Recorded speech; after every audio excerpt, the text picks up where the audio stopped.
Hey everyone, this is Luke again, and welcome back to yet another Ninjago video onto the channel today. So, I think this is gonna connect to some of my other Crystalized videos, but not in the way you think. As you've seen from the title, this is why I believe Seabound, not Crystalized, should have been the final season of the Wildbrain Era, and not what we got. Well, obviously, if you've seen the reviews for Crystalized, you would know that it's had received very poor reception due to its bizarre writing choices and really anticlimactic ending. Now, the same cannot be said for its previous season, Seabound, where it honestly pretty much mastered the 11-minute format. Maybe there were a couple of oopsies here and there, but obviously no season is without its oopsies. Um, I mean, come on, Seabound was just it was a fun season, but it still had depth to it. There were still hints of the old Ninjago. I know I sound like a nin boomer, as what people have been saying. If you're wondering what nin boomer is, that's basically Ninjago terminology for very old fans of Ninjago. So there were some very reminiscent parts that reminded me of how the old Ninjago ran, and it had great side character in the form of Benthamar, great villain in the form of Kalmar, and it really felt like one of the best seasons of all time. And I didn't even get to the elephant in the room here, and that is Nia. Nia was freaking outstanding in Seabound. I mean, she was by far the best, and she had the most perfect conclusion to her character by becoming one with the ocean and just riding off into the sunset. Honestly, if that was the final season of the Wildbrain Era and of this 10-year saga, I would have been happy for it to end right there. I would have been so happy, being like, I'm glad I stuck around to see this. But now, with Crystalized, it pretty much undoes all of it, and it just makes me wish that I did not stick around, which is such a stark contrast from Seabound. And it's really hard for me to say that, considering, I've been around since day one, and, just to see how far Ninjago has fallen is just, it's heartbreaking. It's like watching a car crash in front of your eyes, but you can't do anything about it, so you're just left to sit there and just watch it unfold right in front of you. It's just heartbreaking, man. Unfortunately, we got disrespected. And to me, this shows a very big problem with not just Ninjago, but with a lot of TV shows in general. They do not know when to say, that's enough. We're not going to make any more. That's enough. I mean, only recently did The Walking Dead end, and that has been running since, like, about the same time Ninjago has been running. I mean, it only recently just ended that.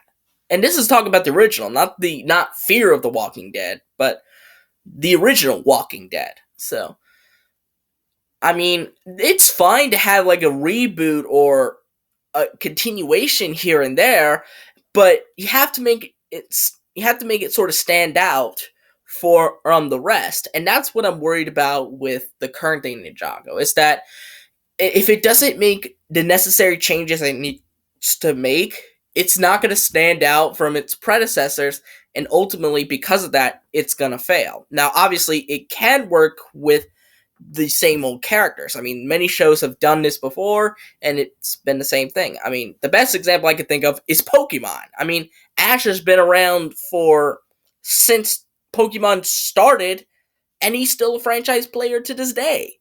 I mean,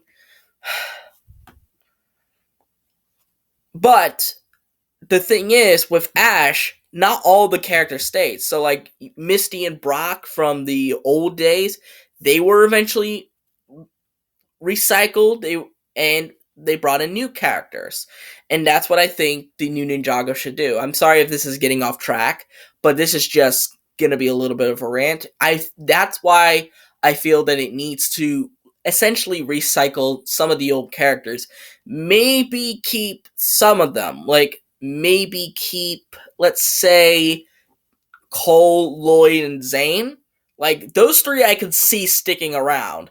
Whereas Kai, Jay, and Nia, I don't see it. I just don't. And the fact that I'm even saying this, it just further proves what I'm saying. That if Seabound was the finale, I would not be here talking about this. I would not be making this video because there wouldn't be a reason to. But now, because of the horrendous ending of Crystalized, it just makes me wonder what could have been. Had Lego had the foresight to say stop. You know, they just don't know when to stop. And I kind of understand. Not Lego. Ninjago is practically Lego's magnum opus. Possibly their greatest creation to ever exist. Probably next to Bionicle. And they don't want to give that up. And I understand that. But they have to realize that they can't just keep milking the same series over and over and over again. Because after a certain point, the quality is just not going to be there. I mean, SpongeBob is the best example. I mean, after a while, it kept getting milked beyond to death, and the quality just didn't quite hit the same. Sure, there are moments here and there where it's like, oh, that's pretty good. But it doesn't quite hit the same as it used to. Now, obviously, that is partially due to the fact that a lot of the demographic has aged up and it has gotten older. But at the same time, you shouldn't just pretend that that demographic does not exist. And I think that's one of the biggest reasons why the Lego is just really not working. They are failing to realize that a lot of Ninjago's demographic is teenagers and older. Like, don't get me wrong, I understand why they are targeting kids. I mean, I get that. But at the same time, we crawled so those kids can run. So, if you're going to not acknowledge us and give us the respect that we deserve, maybe we don't deserve your support. And that's shocking that I had to say that, but that's the truth. Man, if only Wildbrain ended with Seabound, maybe it wouldn't have gotten the hate that it deserves. But anyways, what do you guys think? Do you think the Ninjago Wildbrain era should have ended after Seabound, or do you think Crystalized does deserve a place to exist among the Wildbrain era and among the other Ninjago seasons? And do you agree with my little rant about how Lego needs to learn to let it go or find a new way to reinvent Ninjago, otherwise it's just going to be boring? Let me know in the comments down below. But anyways, I hope you guys like this video. Give it a thumbs up, subscribe to the channel by clicking the red subscribe button, and click on the notification bell to see every video that I will upload. And I'll see all you folks in the next video. Bye bye!